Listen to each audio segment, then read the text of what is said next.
in Samsung Galaxy Note 20. The voice notes does more than just playing your recording. You can share the recording with your friends so that they can save it to their phone. You can also adjust the speed of the audio if you need to hear something quickly. To do so, swipe up on the home screen. Tap on Samsung Notes. Open the Samsung Notes app and then tap on Note that contains a voice recording.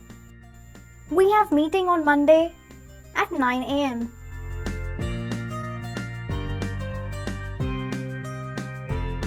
Tap the arrow.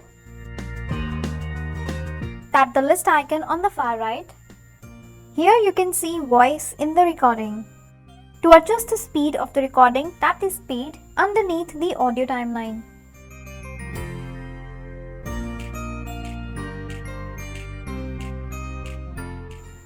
We have meeting on Monday at 9 a.m.